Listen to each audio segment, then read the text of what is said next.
Good morning, students. Back to the lectures on Indian cinema. We have now reached the golden age of Indian cinema, which happened in 1950s and went on till say around 1970s. So personally, I should say this is why I love Indian cinema. I feel like my emotions get voice through the songs of this period. So this is the age which have contributed the most soulful songs in Hindi cinema. Whenever I am traveling, I love to hear the songs of this period. And I like to show you one of my personal favorites, one of my all-time favorite. So this is a song from the film Anpad, which happened in 1962. So please listen to this song.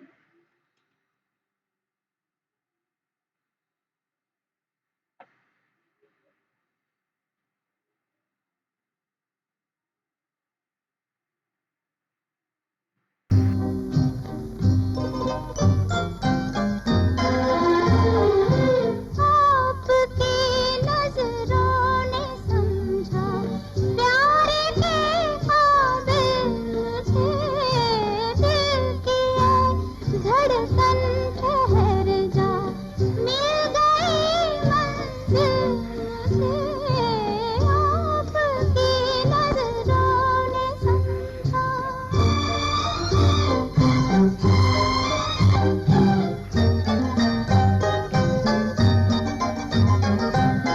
जी हमें मंजूर है आपका ये फैसला जी हमें मंजूर है आपका ये फैसला कह रही है हर नजर बंदा परवर शुक्रिया हंस के अपनी जिंदगी में कर लिया शामिल मुझे दिल की है धड़कन ठहर जा मिल गई मंजिल मुझे आपकी नजरों ने समझा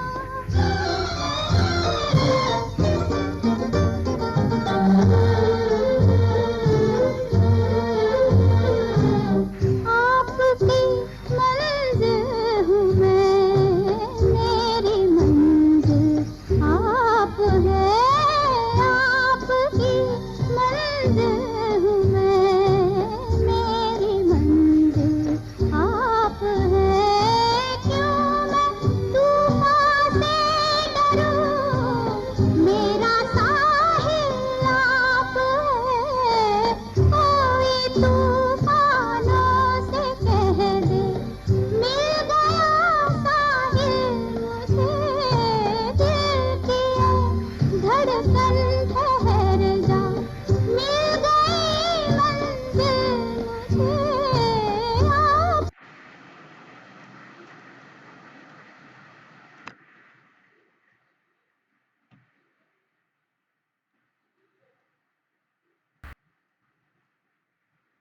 So I think that you might have listened to this music because it had become many more albums, it had taken many modern versions. I hope you have listened to this song. So this is the original version of that song.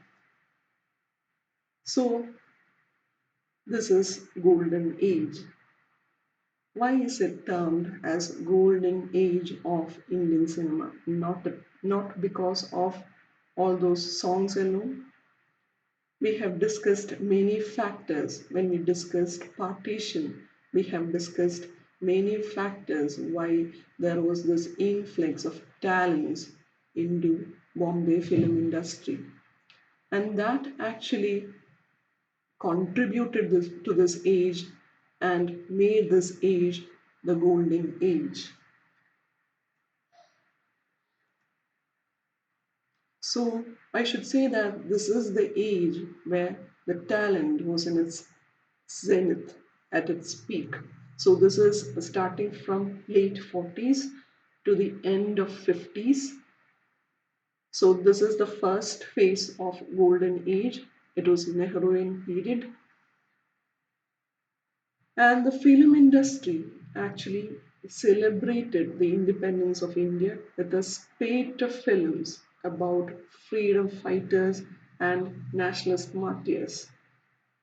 But we should say that nothing could dispel the gloom of the partition of the country into two nations, India and Pakistan, and the horrific violence which came after that between the Muslims and Sikhs on one hand and the Hindus and Muslims on the other. And we have discussed it earlier too that partition had a very direct impact on the Hindi film industry. Lahore, a major city and film producing center in the northwest of undivided India, became now part of West Pakistan. And as a result, hundreds of Hindu directors, producers, actors, musicians, lyricists, singers, and technicians made their way to Bombay film industry, enriching it with their immense talent. And when you take Eastern India, Bengali cinema, headquartered in Calcutta, was badly hit by partition when it lost its half of its Bengali audience to Bangladesh. So there they had to export to the new country and then re-import subjects to all, which was subject to all kinds of taxes.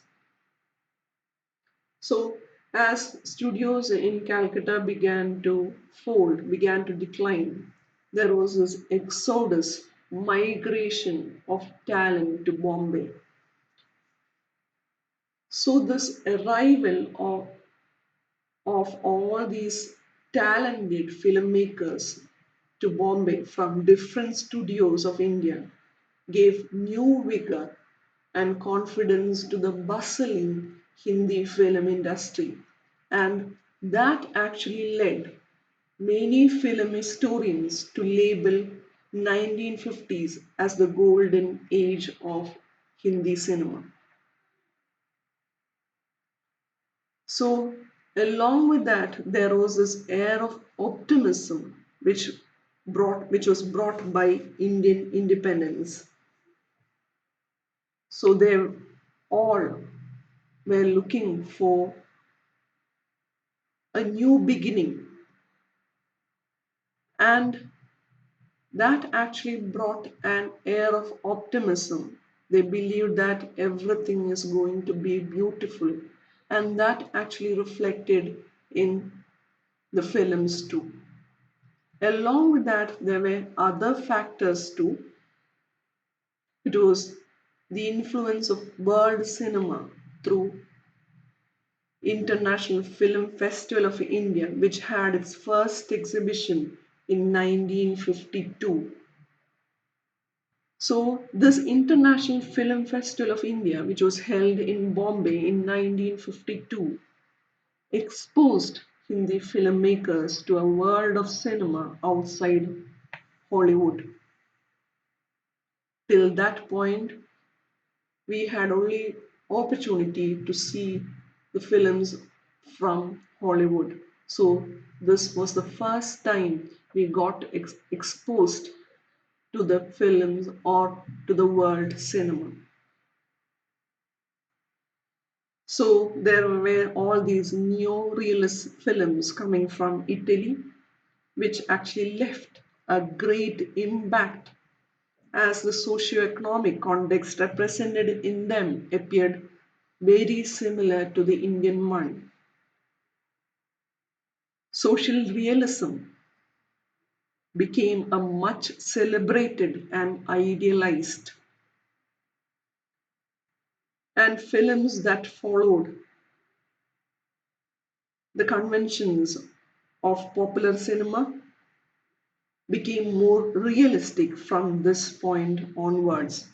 And it is said that great directors like Satyajit Ray was influenced by the exhibition, this international film festival, and he was particularly influenced by this Italian neorealist cinema, Bicycle Thieves.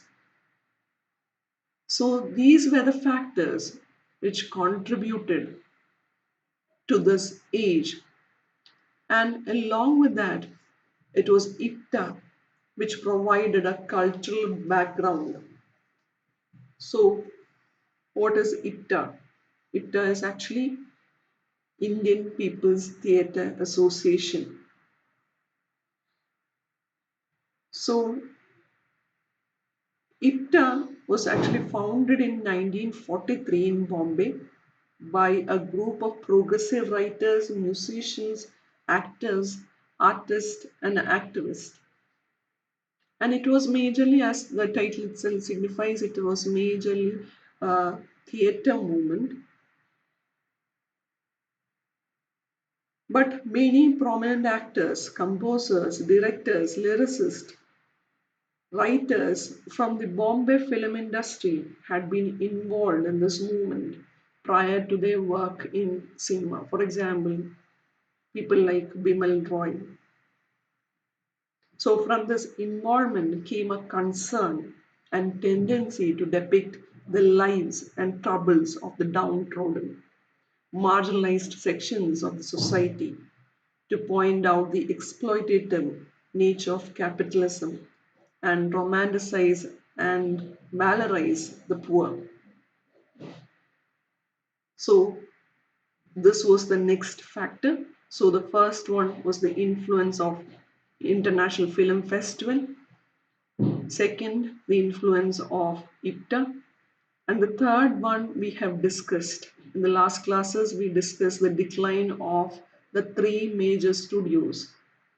It was Prabhat, New Theatres, and Bombay Talkies, and the introduction of all those independent producers into the film stage. That was the next factor. We have discussed that. And then came the star system. So this age is noted for its star system. We have great stars. We remember this age. We identify this age with these names: Devanand, Raj Kapoor, Dilip Kumar. And the first two, Devanand and Raj Kapoor, had started a production company. Devanand had this Navkedan Films, and Raj Kapoor, it was the RK Films. Navkedan Films was owned by this Devanand and his elder brother Chetan Anand, who is remembered for his movie Neecha Nagar, which was which is said to be shown in Cannes Film Festival, which took our fame abroad. So this production company was owned by Dev Anand and Chetan Anand, and it has produced numerous films. So numerous super hit films like Guide, based on R.K. Narayan's story, Jewel Thief, Joni Mera Naam, etc. And we have RK Films, it is Raj Kapoor Films. It was formed in 1948, and the first movie was Aag, which couldn't perform well in the box office. But later It made the super hit films of the age, remember. The age is actually remembered for these set of films produced from this production company of Raj Kapoor. Most of the RK film productions share a common theme of criticizing the society and depicting love across social divides. So the first film was a failure, as I said earlier, and then they had the first success, Barsat. And here we see the all-time favorite combination, Raj Kapoor and Nargis, featuring in almost all films, and they have a different story. So I will introduce you these people, these stars, when I go to that. I will give you a personal introduction of all these stars. So why is it perceived as golden age? Because this is a time of abundance of creativity, originality, talent, quality, genius, sincerity, and professionalism. We see the rare combinations of all these things. Along with that, we see the talented actors, producers, directors, and even technicians. It was of the perfect blend of all these things.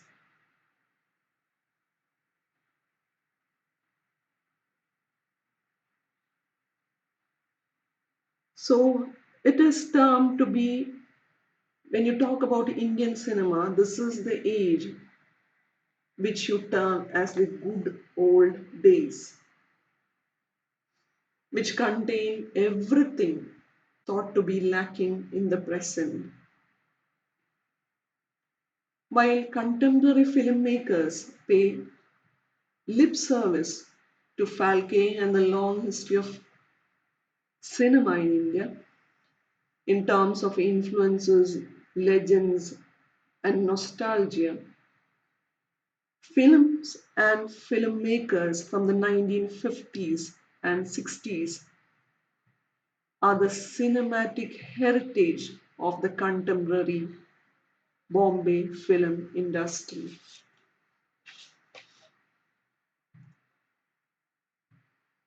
But in reality, these films during 1950s thrived against a hostile environment. The post-independence era was not at all suitable for filmmaking because during this era, all these ruling elite considered films as inferior and had a corrupting force and believed that it had a corrupting influence on the society. So, high tax was levied on films, and films were lowest film production and lowest in priority, and even there was this moratorium on this non-essential building. And they were not, entertainment was not viewed as a necessity in a country which was at the time of independence 18% literate and had an average life expectancy of 26 years and was suffering from a food crisis and had over 1 million refugees to resettle.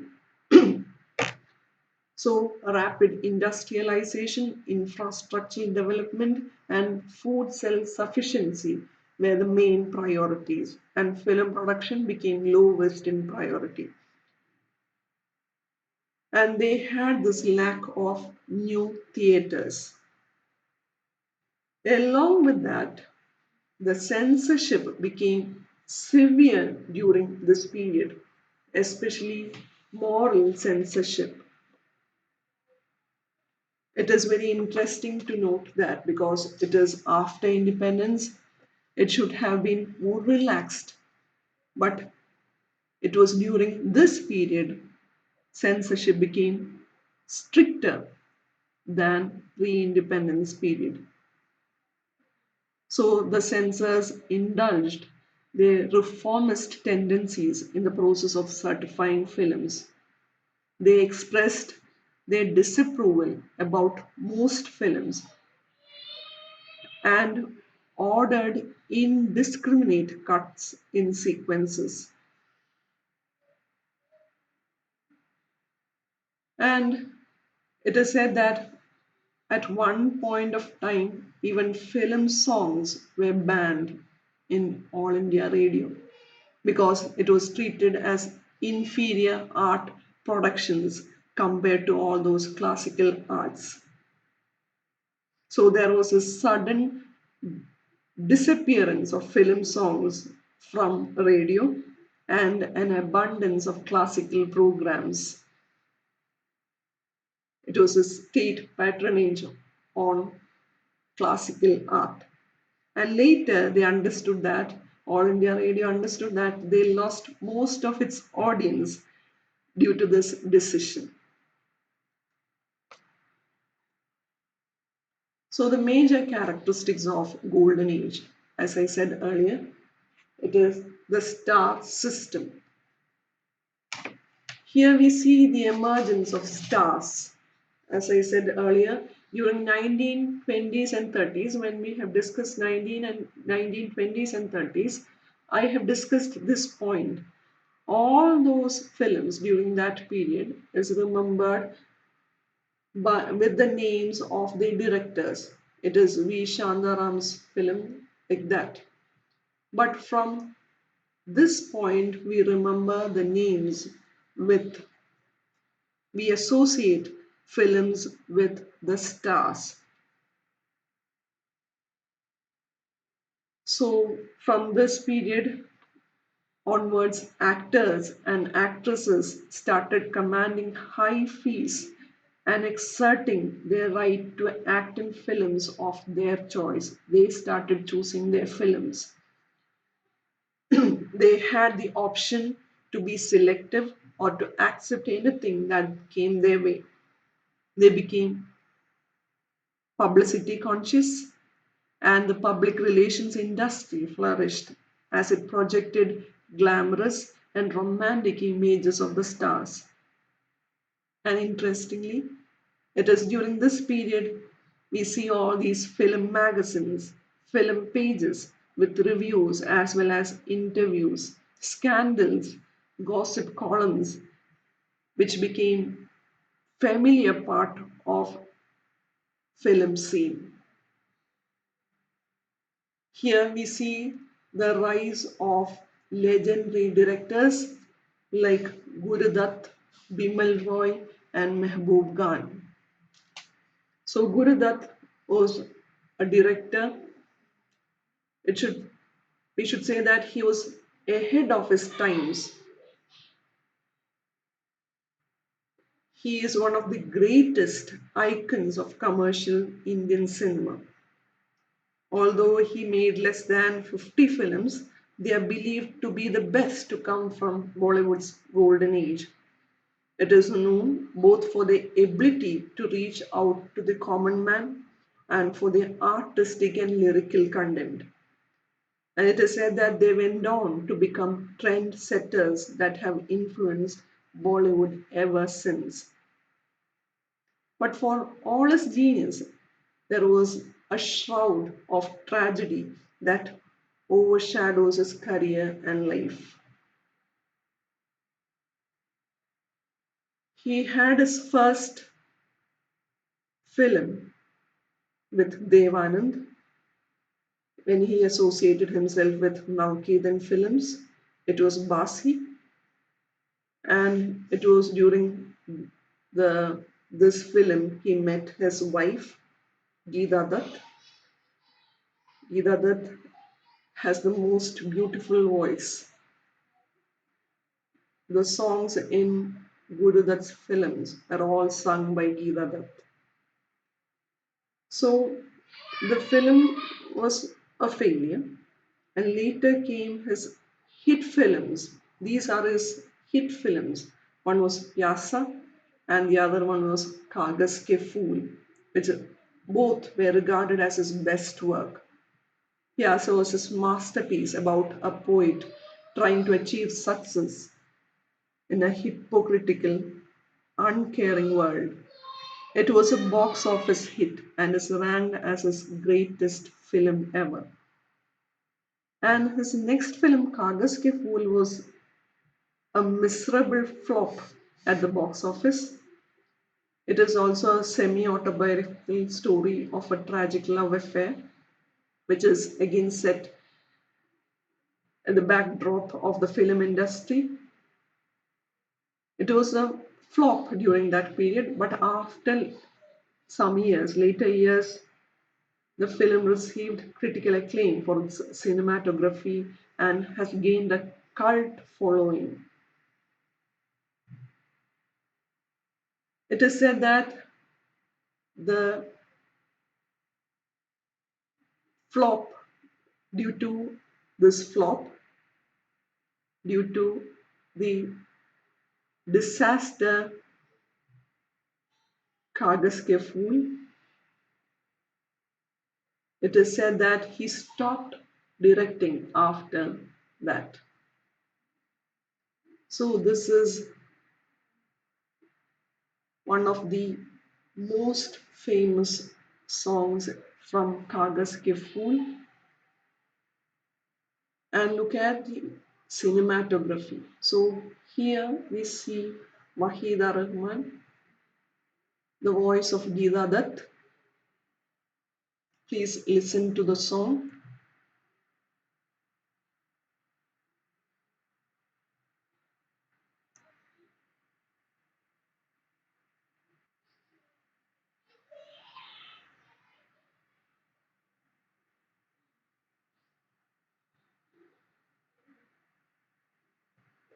रहे न हम वक्त ने किया क्या हंसी सितम तुम रहे न तुम हम रहे न हम वक्त ने किया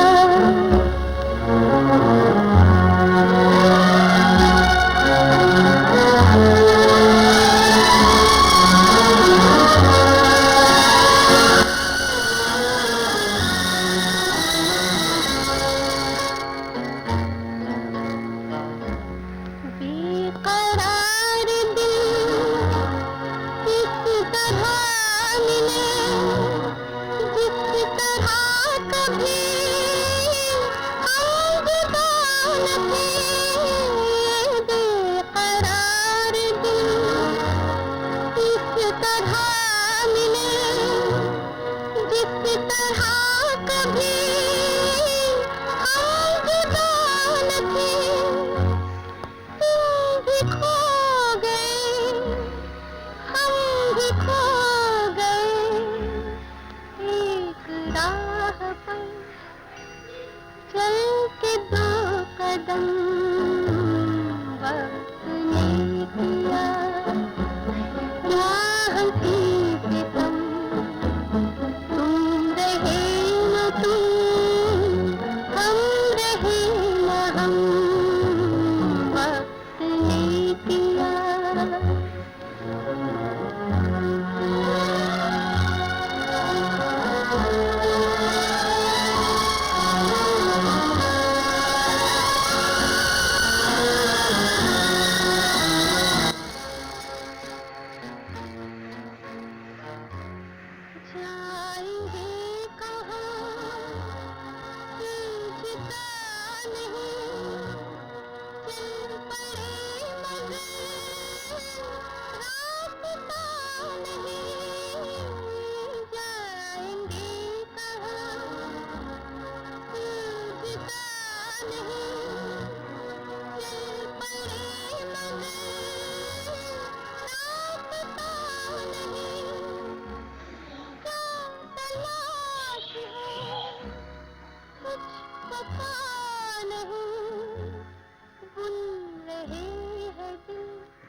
बदम बदम वक्त ने किया क्या हंसी सितम तुम रहे न तुम हम रहे न हम वक्त ने किया क्या हंसी सितम तुम रहे न तुम हम रहे न हम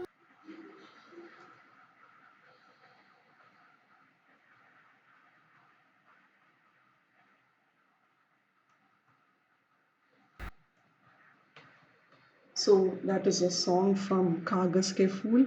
We see it's Gurudutt acting and Wahida Rahman, this voice given by Geeta Dutt. So here I am concluding my lecture. So this is just a part of Golden Age, and there is a lot more to discuss. So as per your request, I am shortening this lecture. We have discussed till Gurudutt. Now we have Bimal Roy, Mehboob Khan, the legendary directors coming. And we have to analyze the content of Golden Age, and later we analyze two films which are considered to be the representatives of Golden Age. So right now I'm stopping my lecture. So I will give you an assignment. It is very simple. You check for all those songs during 1950s and select a song from those which, like my case, give expression to your emotion. I hope you will be able to do it. So that is your assignment. So thank you, girls. Have a nice day.